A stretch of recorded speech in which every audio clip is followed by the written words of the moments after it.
تو ناول میں کیا ہوگا کہ آپ کو ناول ایک ہی نشست میں آپ سے پڑھا نہیں جائے گا. کوئی بھی قاری ہو اس کو ناول کے پڑھنے پر جب وہ آئے گا تو ناول کا ایک حصہ آج پڑھے گا, ایک حصہ کل پڑھے گا, کیونکہ ناول پوری کتاب ہوتی ہے, ایک بہت لمبی کہانی ہوتی ہے. اس کے برعکس جو مختصر افسانہ ہے وہ ایک ایسی کہانی ہوتی ہے جس کو ایک ہی نشست میں پڑھا جا سکے. تو مختصر افسانے کے لیے یہ چیز بہت ضروری ہے کہ ایک ہی سٹنگ میں, ایک ہی نشست میں اس کو پڑھا جا سکے. اب اس تعریف کی طرف آپ آ جائیے. ایک ایسی کہانی جس کی ایک ابتدا ہو, شروعات ہو, جو شروع ہو جائے پھر ارتقا ہو, یعنی کہانی ترقی کرے, آگے جائے. جو کہانی بیان ہو رہی ہے ابتدا کے بعد اب یہ آگے جائے, واقعات کے اعتبار سے, موضوع کے اعتبار سے, کرداروں کے اعتبار سے اب یہ کہانی ترقی کرے, آگے جائے اور کلائمیکس کی طرف جائے. کلائمیکس کو خاتمہ کہتے ہیں اردو میں. تو یہ خاتمہ بھی ضروری ہے ایک مختصر افسانے کے لیے, اور خاتمہ اس طرح سے ہوتا ہے ان افسانوں میں, مختصر افسانوں میں, اور ضروری ہے اس کے لیے کہ جو پڑھنے والا ہو, جو قاری ہو یا مختصر افسانہ سننے والا ہو, اس کے ذہن میں کوئی خلش نہ رہے. تو آپ نے یاد رکھا کہ ایک ایسی کہانی جو ایک ہی نشست میں پڑھی جا سکے, جس کی ایک ابتدا ہو, ایک شروعات ہو, پھر آہستہ آہستہ یہ قصہ جو اس میں بیان کیا جا رہا ہے, جو واقعہ بیان کیا جا رہا ہے, وہ آہستہ آہستہ تکنیکی لحاظ سے ترقی کرے, اور پھر اس کا ایک اختتام ہو, اور اختتام ایسے ہو کہ قاری مطمئن ہو جائے, اس کے ذہن میں, اس کے قلب میں, اس کے دل میں کوئی تشنگی باقی نہ رہے. اور اس کے لیے ایک اور چیز ضروری ہے, وہ یہ کہ کہانی ایسی ہونی چاہیے کہ پڑھنے والے یا سننے والے کی زندگی, اس کے ذہن میں زندگی کی بصیرت میں اضافہ کرے. اس کا مطلب یہ ہوتا ہے کہ انسان کو کہانی پڑھ کر ایک زندگی کا کوئی نہ کوئی تجربہ حاصل ہونا چاہیے, یا یوں کہیں کہ کوئی نہ کوئی سبق ملنا چاہیے. تو یہ مختصر افسانے کی تعریف ہے. تو آپ کی نصابی کتاب کے صفحہ نمبر 37 پر مختصر افسانہ کے بارے میں ایک نوٹ درج ہے. آپ اپنی نصابی کتاب سے بھی اس بارے میں, اس سلسلے میں استفادہ کیجئے, اس سے بھی مدد لیجئے.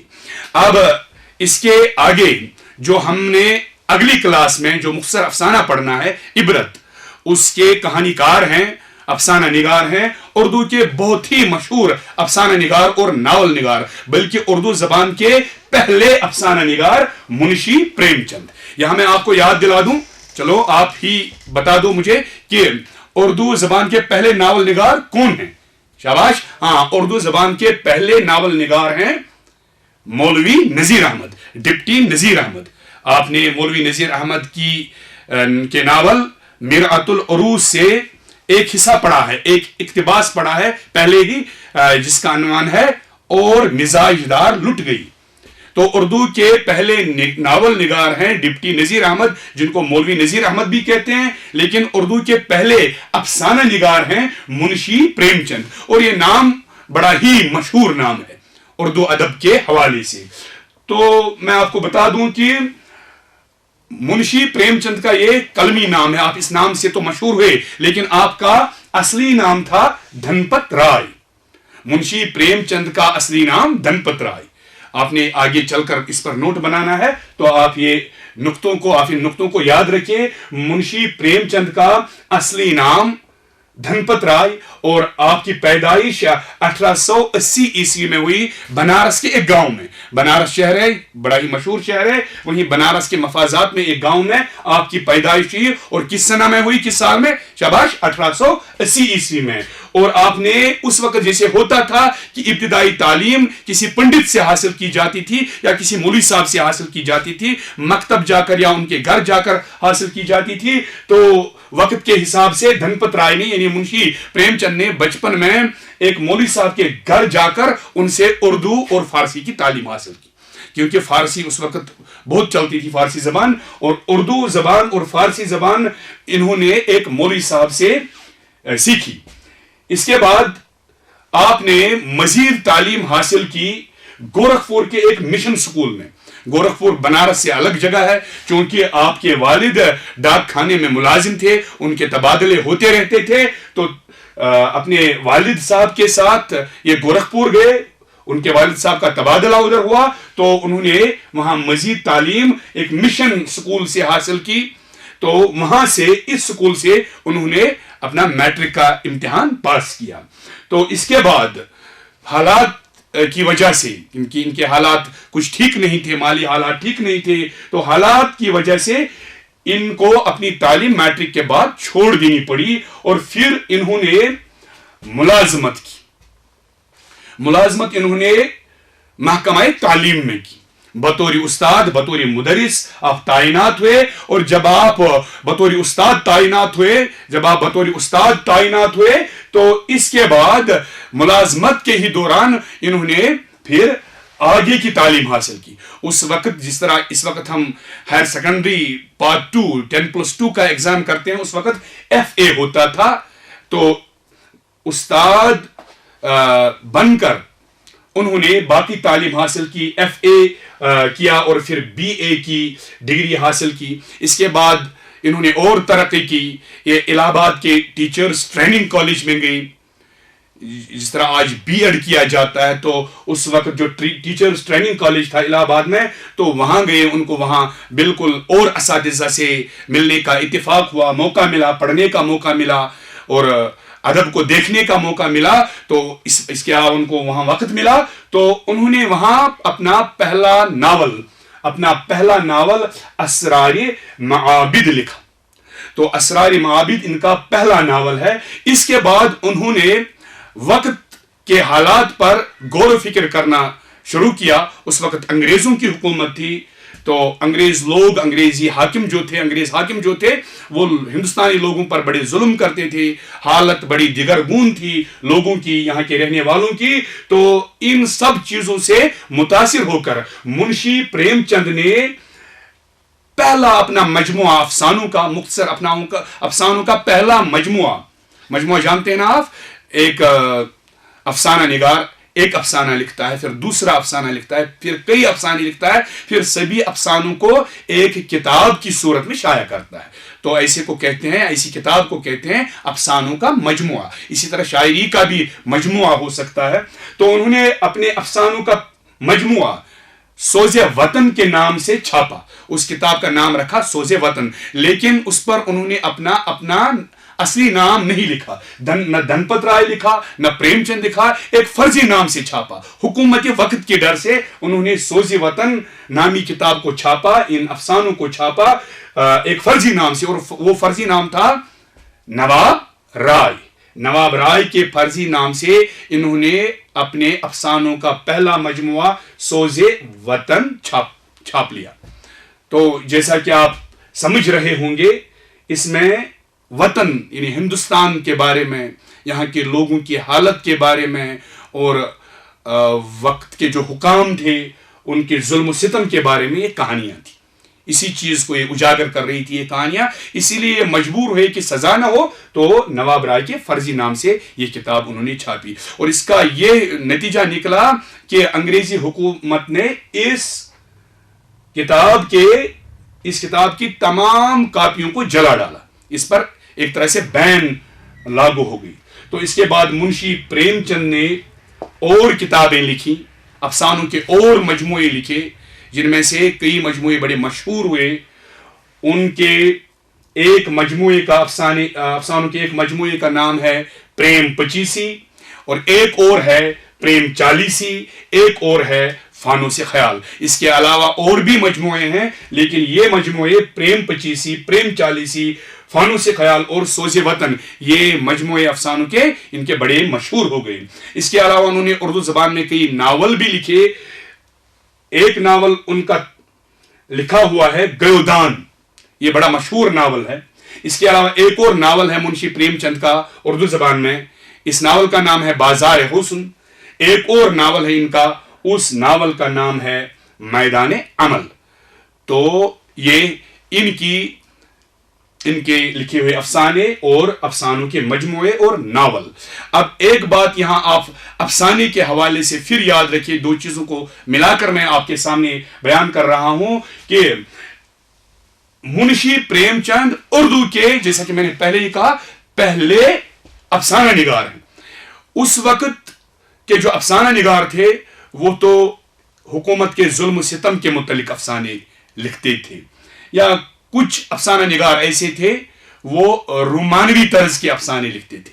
لیکن اس کے بعد افسانے کے فن نے ترقی کی، افسانہ کا فن ترقی کرتا رہا. پھر زندگی کے گوناگوں مسائل جو ہیں قلمکاروں نے، افسانہ نگاروں نے ان مسائل کو اپنے افسانوں میں اجاگر کرنا شروع کیا. پہلے آزادی کے متعلق، وطن کی حالت زار کے متعلق زیادہ تر افسانے لکھے گئے، یا اس کے علاوہ جیسا کہ چل رہا تھا، جیسا کہ اثر تھا داستانوں کا کہ حسن و عشق پر مبنی افسانے لکھے جاتے تھے. لیکن پھر افسانے نے ترقی کی، اس فن نے ترقی کی، تو لوگوں نے، قلمکاروں نے پھر دوسرے مسائل پر افسانے لکھنا شروع کیے. ان افسانہ نگاروں میں بہت سارے افسانہ نگار ہیں، اور ان میں سے بہت کچھ زیادہ مشہور ہے جو ہر ایک کی زبان پر ہیں، جن کو اردو ادب سے تھوڑا سا بھی لگاؤ ہے، اردو ادب کی تھوڑی سی جانکاری ہے، وہ بھی یہ نام جانتے ہیں. ایک نام ہے اس سلسلے میں سعادت حسین منٹو، تو ایک اور نام ہے کرشن چندر، اور ایک اور نام ہے افسانہ نگاروں کی لسٹ میں، ان کی فہرست میں ایک اور نام ہے راجندر سنگھ بیدی، اور ایک اور نام ہے عصمت چغتائی. پھر آگے چل کر اس فن کو اور ترقی افسانہ نگاروں نے، آگے والے پھر آنے والے افسانہ نگاروں نے پھر اس کو ترقی دی. اور اب آگے چل کر جو افسانہ نگار مشہور ہوئے تو ان میں قرۃ العین حیدر، احمد ندیم قاسمی، خواجہ احمد عباس بڑے مشہور ہوئے ہیں. تو افسانہ کا جو مختصر افسانہ ہوتا ہے، اس کی ایک تکنیک ہوتی ہے. یہ کوئی ایسا ہی نہیں کہ میں قلم اٹھاؤں تو افسانہ لکھنے بیٹھ جاؤں. اس کے لیے بھی بہت کچھ سیکھنا پڑتا ہے، پہلے دیکھنا پڑتا ہے، پڑھنا پڑتا ہے. افسانے کی ایک اپنی تکنیک ہوتی ہے. افسانے میں ایک کردار ہو سکتا ہے، ایک سے زیادہ کردار ہو سکتے ہیں. افسانے میں ایک پلاٹ ہوتا ہے، افسانے میں مکالمہ بھی ہوتا ہے. مکالمے کے بغیر افسانہ اگر بیچ میں مکالمہ نہ ہو، مکالمہ جس کو آپ انگریزی میں ڈائلاگ کہتے ہیں، اگر دو کرداروں کے درمیان افسانے میں کہیں نہ کہیں مکالمہ نہ ہو تو افسانہ بے جان سا لگتا ہے. تو افسانے کو تکنیکی لحاظ سے جب ہم دیکھیں گے تو اس میں ایک تو ہوتے ہیں کردار، جن کو انگریزی میں آپ کریکٹرز کہتے ہیں. اس کے بعد ہوتا ہے پلاٹ، اور اس کے علاوہ ہوتا ہے مکالمہ. اس کے علاوہ ہوتا ہے کہ کوئی سبق، زندگی کا تجربہ ان افسانوں میں ضرور ہونا چاہیے، تب تکنیکی لحاظ سے یہ مختصر افسانہ مکمل ہوتا ہے. اب چونکہ انسانی زندگی تغیر پذیر ہے، انسان کی زندگی میں تبدیلیاں واقع ہوتی رہتی ہیں، اور ان تبدیلیوں کی وجہ سے افسانے کی کوئی ایک حیت، کوئی ایک سٹرکچر متعین نہیں ہے. افسانے کی حیت میں وقت کے ساتھ ساتھ، زندگی کی تبدیلیوں کے ساتھ ساتھ تبدیلیاں ہوتی رہتی ہیں. یعنی آج سے 100 سال 200 سال پہلے جس حیت کے ساتھ افسانے لکھے جاتے تھے، ضروری نہیں کہ آج بھی اسی طریقے سے افسانے لکھے جاتے ہوں. تو وقت گزرنے کے ساتھ ساتھ افسانے میں بھی تبدیلیاں آتی ہیں، افسانے کی حیت میں بھی تبدیلیاں آتی ہیں، اور دوسری چیزیں جو افسانے سے منسلک ہیں ان میں بھی تبدیلیاں آتی رہتی ہیں. تو یہ افسانے کے حوالے سے کچھ باتیں جو میں نے آپ کو بتا دیں، اور منشی پریم چند کے حوالے سے میں نے کچھ باتیں آپ کو بتا دیں. تو آپ کے لیے ہوم ورک جو بنتا ہے، آپ کے لیے ہوم ورک جو بنتا ہے وہ یہ ہے کہ آپ ان پوائنٹس کو، آپ ان نکات کو ذہن میں رکھ کر اور اپنی نصابی کتاب سے استفادہ کر کے دو چیزوں پر آپ نوٹ بنائیے. ایک مختصر افسانہ، دوسرے منشی پریم چند. مختصر افسانہ کی تعریف آپ لکھیے، اس کو آپ کہانی یعنی داستان سے جوڑیے کہ داستان کا اثر پہلے افسانوں میں دکھائی دیتا ہے، باضابطہ دکھائی دیتا ہے. اب افسانے کی ضرورت کیوں کر لوگوں کو محسوس ہوئی؟ پہلے تو قصے ہوا کرتے تھے، داستانیں ہوا کرتی تھی. اب افسانے کی ضرورت اس وجہ سے پیش آئی کہ زندگی کی تیزی میں اضافہ ہوتا گیا، انسانوں کی زندگی تیز تر ہوتی گئی، جس کی وجہ سے اب لوگوں نے قصے کہانیاں، لمبی جو کہانیاں تھیں، لمبے قصے جو تھے وہ انہوں نے سننا بند کر دیا، لوگ پسند نہیں کرتے تھے۔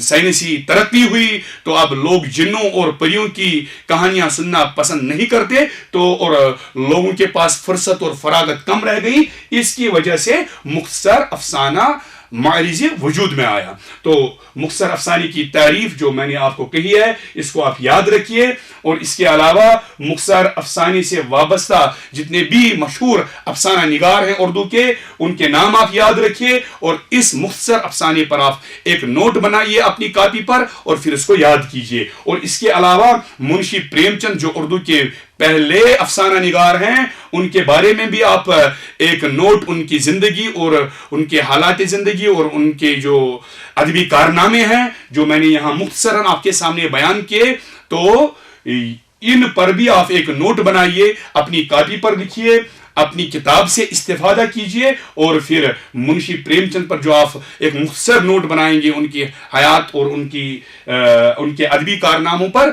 تو اس کو پھر آپ یاد کیجئے۔ ایک بات جو منشی پریم چند کے بارے میں اور ان کے فن کے بارے میں ہم نے ضروری طور پر یاد رکھنی ہے، وہ یہ کہ اس سے پہلے جو ناول لکھے گئے تھے، منشی پریم چند سے پہلے جو اردو میں ناول لکھے گئے تھے، ان میں اکثر و بیشتر شہری زندگی کی عکاسی ہوتی تھی، شہر کی زندگی بیان ہوتی تھی، شہر کے واقعات ہوتے تھے، ان ناولوں میں زیادہ تر شہری زندگی کو پیش کیا جاتا تھا۔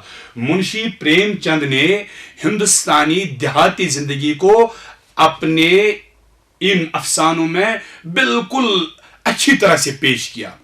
جو حقیقی تصویر ہندوستان کے دیہات کی تھی، ہندوستان کے مزدوروں کی تھی، ہندوستان کے کسانوں کی تھی، گاؤں میں رہنے والے لوگوں کی تھی، غریب لوگوں کی تھی، جن کو شہر سے دور کا بھی واسطہ نہیں تھا، ان کی زندگی کے کامیاب مرقع منشی پریم چند نے اپنے افسانوں میں پیش کیے۔ یہ ایک ضروری چیز ہے جو منشی پریم چند کے فن کے حوالے سے آپ کو یاد رکھنی ہے۔ تو میں تھوڑا سا اس سبق کو، اس کا تھوڑا سا ریویژن کرتا ہوں مختصراً۔ آپ نے یہاں آج پڑھا کہ افسانہ کیا ہوتا ہے، مختصر افسانہ کی تعریف کیا ہے۔ اس کے بعد آپ نے پڑھا کہ پہلا افسانہ نگار اردو زبان کا ہے منشی پریم چند۔ پھر آپ نے منشی پریم چند کی زندگی کے بارے میں اور ان کے لکھے ہوئے افسانوں اور افسانوی مجموعوں کے نام یاد رکھے، پھر ان کے ناول آپ نے یاد رکھے، ان کے لکھے ہوئے مشہور ناول آپ نے یاد رکھے، پھر آپ نے یہ بھی یاد رکھا کہ آگے چل کر زندگی کے گوناگوں مسائل پر جن افسانہ نگاروں نے اپنے افسانوں میں الفاظ کے جوہر بکھیرے، مسائل کو اچھی طرح سے بیان کیا، اور جو افسانہ نگار بہت مشہور ہوئے ان کے نام آپ نے یاد رکھے، اور پھر آپ نے یہ بھی یاد رکھا کہ منشی پریم چند کے افسانوں کی جب ہم بات کریں تو ان میں ایک بڑی چیز یہ ہے کہ انہوں نے دیہی زندگی، دیہاتی لوگوں، ہندوستان کے دیہات کی تصویر کشی کی اپنے افسانوں میں۔ تو اس کے بعد آپ کے لیے ہوم ورک جیسا کہ ضروری ہے وہ یہ ہے کہ آپ ایسا کیجئے کہ جو میں نے یہاں کچھ آپ کو بتایا، یہاں بورڈ پر کچھ نقطے میں نے لکھ کے رکھے، اور اس کے علاوہ آپ کی جو نصابی کتاب ہے اس سے آپ استفادہ کیجئے۔ ان سب چیزوں سے استفادہ کر کے آپ 2 مختصر نوٹ بنائیے، ایک مختصر افسانہ پر نوٹ اور دوسرا منشی پریم چند پر نوٹ۔ ان نوٹوں کو آپ پہلے رفلی لکھیے، پھر اپنی فیئر کاپی پر اردو کاپی پر ان کو نقل کیجئے، پھر ان کو زبانی یاد کیجئے۔ انشاءاللہ اگلی جو ہماری کلاس ہوگی وہ منشی پریم چند کے لکھے ہوئے افسانہ عبرت کے بارے میں ہوگی۔ انشاءاللہ اس وقت ملتے ہیں، تب تک کے لیے خدا حافظ، السلام علیکم۔